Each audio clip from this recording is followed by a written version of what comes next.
Wankawan TV1. Yang salah siapa? Kok takut jawabnya?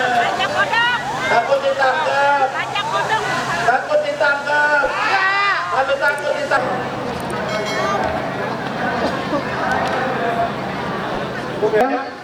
Apa melawan bangsanya sendiri, ya? Hakim-hakim MK itu bergelar The Guardian of Constitution, ya, penjaga konstitusi.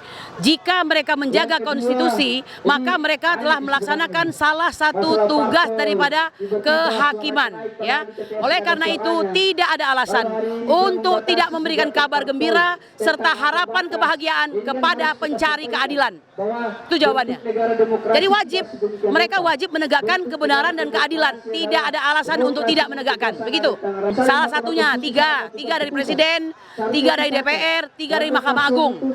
Jumlahnya 9. Ya, saya tahu untuk menjawab ini tidak gampang, ya, karena kita hidup dalam alam Indonesia yang memang faktanya ada, katakanlah ya, diakui atau tidak, mereka membawa misi sendiri. Tapi seharusnya saat mereka sudah berada di Mahkamah Konstitusi, maka semua kesetiaannya kepada partai, kepada lembaga itu harus dihentikan. Sebagaimana ada kata-kata bijak yang menyatakan the loyalty the loyalty of your bagaimana kesetiaan Anda kepada partai itu berhenti manakala kesetiaan Anda kepada negara dimulai, begitu. Tidak boleh. Dia harus memihak kepada konstitusi yang harus ditegakkan. Bahwa nanti yang harus diselamatkan itu rakyat, itu adalah objeknya, begitu, ya. Jadi memang dia menjaga konstitusi supaya konstitusi itu tegak. Bahaya kalau konstitusi tidak tegak untuk kepentingan lembaga, kepentingan presiden, kepentingan kelompok tertentu, begitu, ya, bahaya sekali. Ada pengalaman buruk dengan keputusan nomor 90.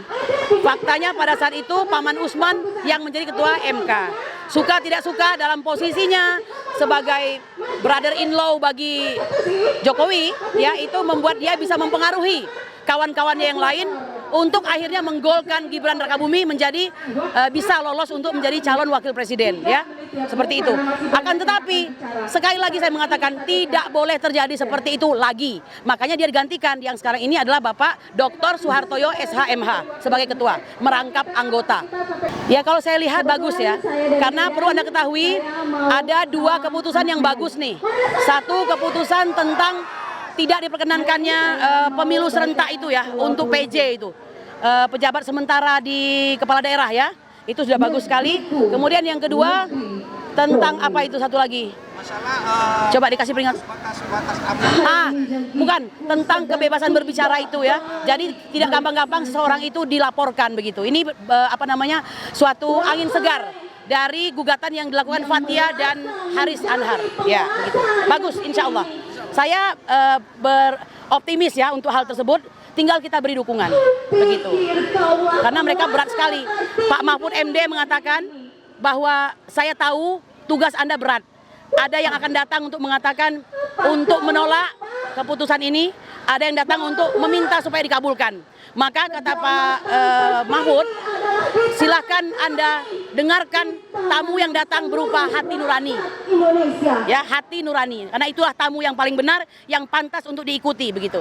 Jangan ribut di medsos, ratusan puluhan WhatsApp group, Telegram, Facebook, apapun itu, teriak-teriak. Assalamualaikum warahmatullahi wabarakatuh. Kami beserta saudara-saudara kita hari ini datang di tempat ini, seharusnya di gedung MK, tapi para penguasa kita tidak pernah memberikan jalan untuk kami sampai di depan gedung MK.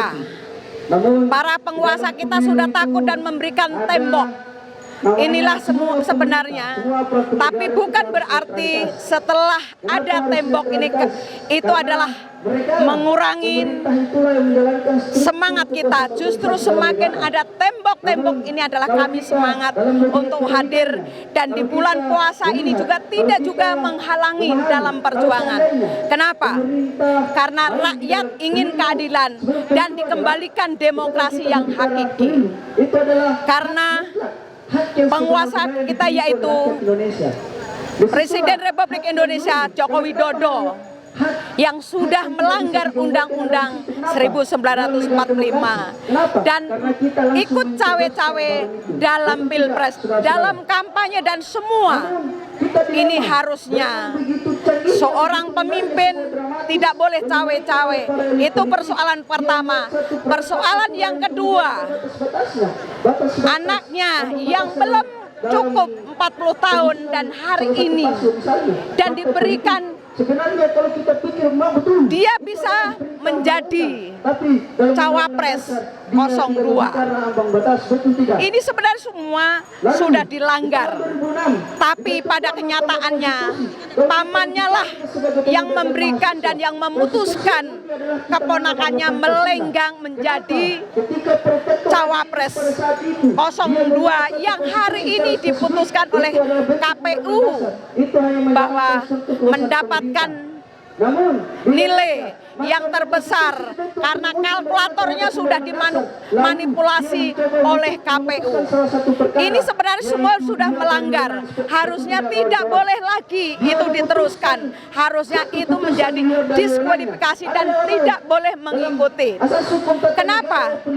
Hari ini saya katakan bukan hanya kita menuntut soal 2 putaran, tapi harusnya yang pertama harus didiskualifikasi. Kenapa? Inilah yang harusnya rakyat yang harusnya betul-betul berbondong-bondong untuk menyampaikan bahwa paslon 02 harus didiskualifikasi. Kenapa? Inilah persoalannya yang harusnya Jokowi harusnya sudah tidak mampu lagi memimpin negeri ini. Harusnya sudah mundur atau mengibarkan bendera putih. Tapi ternyata hari ini kepemimpinan Presiden Jokowi masih tetap menjadi-jadi dan rakyat harusnya bersatu padu untuk mencabut mandat. Karena mandat yang diberikan rakyat sudah tidak lagi amanah, maka mandat itu harus dikembalikan kepada rakyat. Baru rakyat akan mendapatkan keadilan dan demokrasi di Indonesia ini akan lebih baik. Ini yang harusnya. Sebenarnya kesalahan ini banyak sekali. Persyaratan dari sebelum mulai mendaftar sampai hari ini pemilu. Inilah yang harusnya jangan ditolerir, jangan diberikan kesempatan lagi. Maka Jokowi harus mundur dan harus dilengserkan oleh rakyat. Dan mandat itu harus dikembalikan kepada rakyat. Ini baru keadilan bagi seluruh rakyat Indonesia, baru akan menerima semua. Ini yang harusnya. Maka hari ini saudara-saudaraku, jangan berkecil hati, walaupun yang hari ini hadir masih sekecil dan ini hanya perwakilan, tapi ingat, perjuangan butuh pengorbanan, butuh keuletan dari kita semua. Saya menghimbau kepada seluruh rakyat Indonesia tanpa kecuali, ayo kita sama-sama di tanggal 19 sampai tanggal 22 kita kepung kantor MK, gedung MK untuk meminta MK harus adil dan memutuskan lebih adil terhadap kecurangan pemilu. Mengintimidasi rakyat sendiri, mereka yang menari untuk memberikan ruang kepada kecurangan-kecurangan dan juga kejahatan-kejahatan. Itu tidak bisa dihindari dan akhirnya kita sampai kepada proses Mahkamah Konstitusi.